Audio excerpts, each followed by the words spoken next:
皆さんこんにちは。リトルビーガーデンのみーこです。毎日暑い日が続いていますが、皆さんの多肉ちゃんは元気ですか？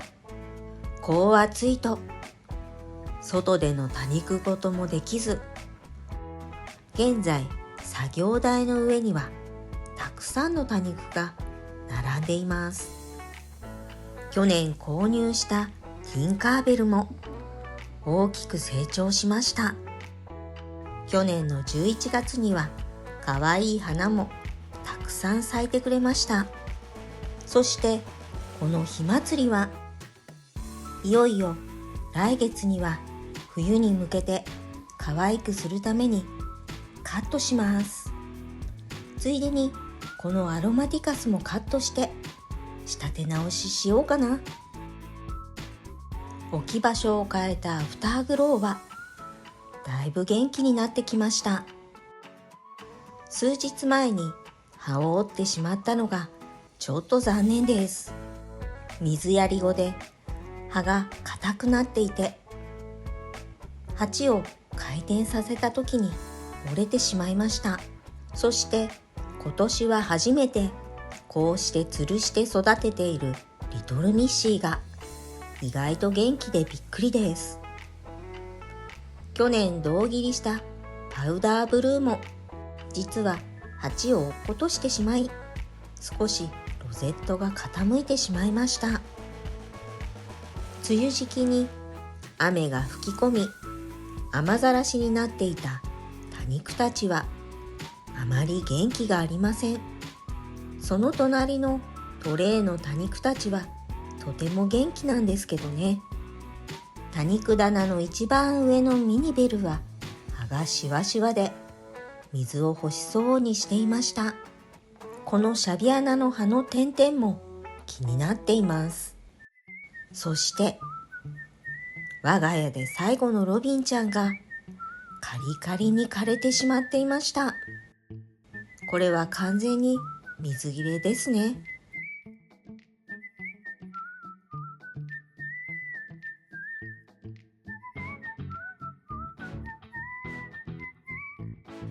このレインドロップス、また茎が長く伸びてきてしまっていました。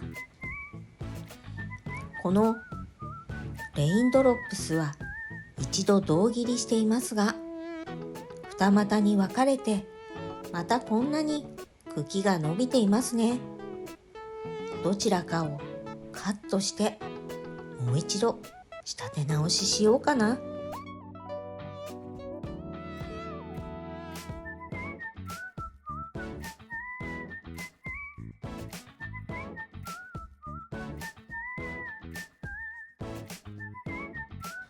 奥側の多肉棚の一番上に置いてあるレティジアです。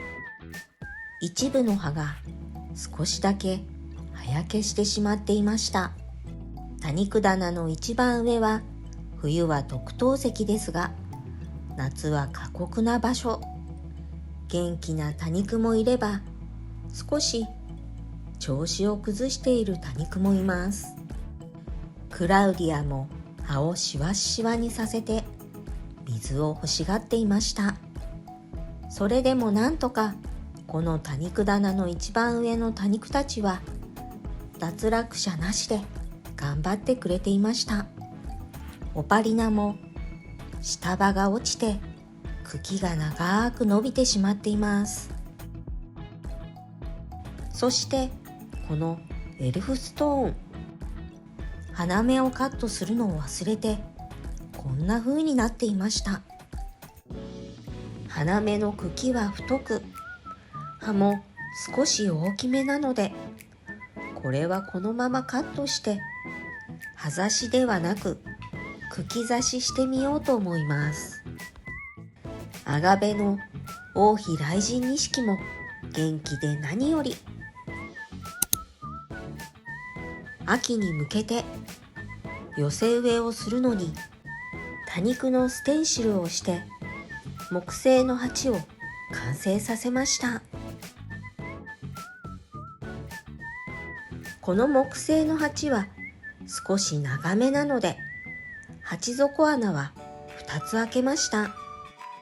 そして今作りかけの鉢がこんな感じになっています。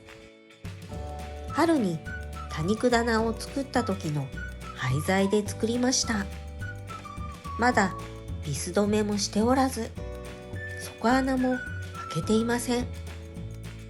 ちなみに今回はいつもより少し幅を狭くして土を入れるスペースを少なくして作ってみました。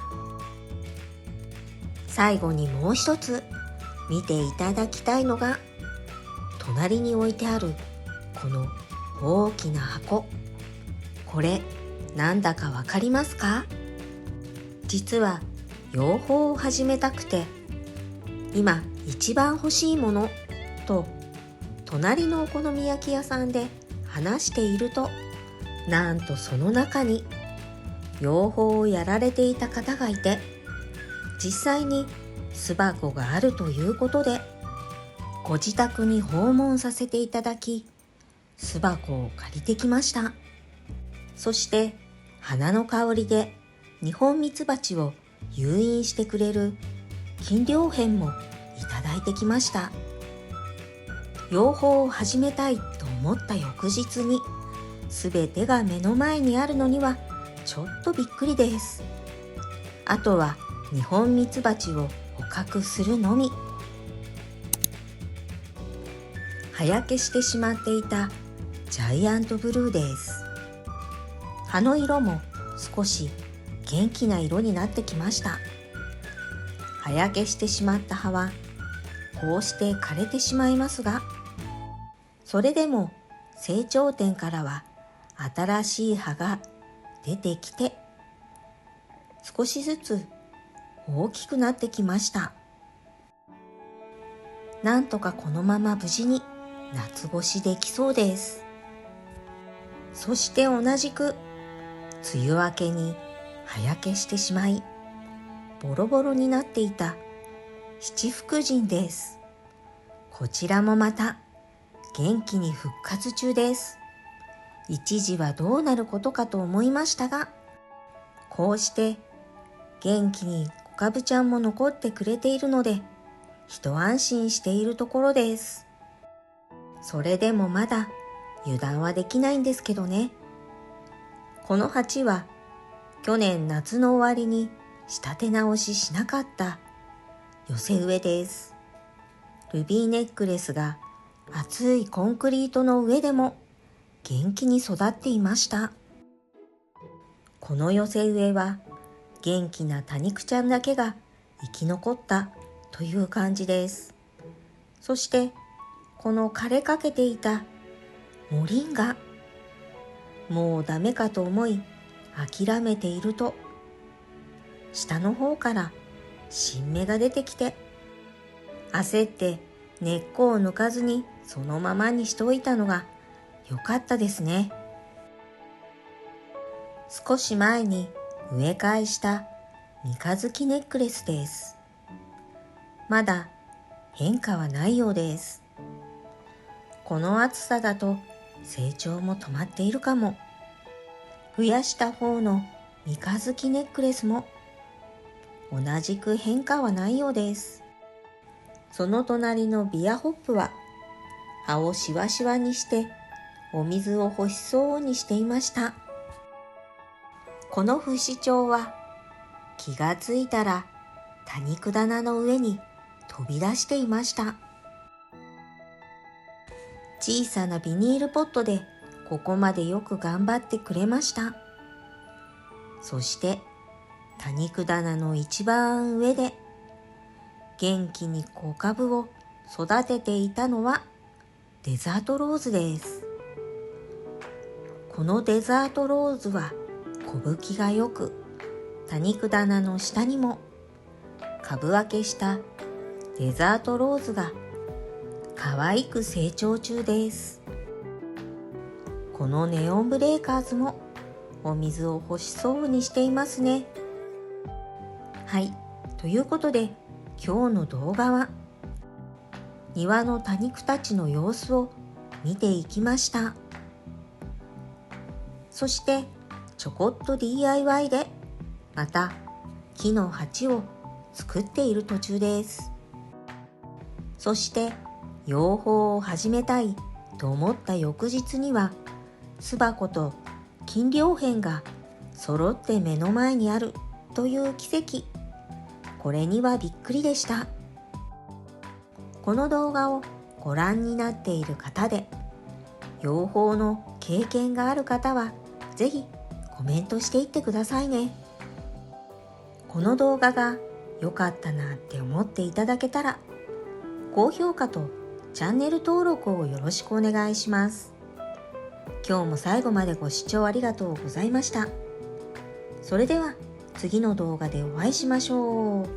またね。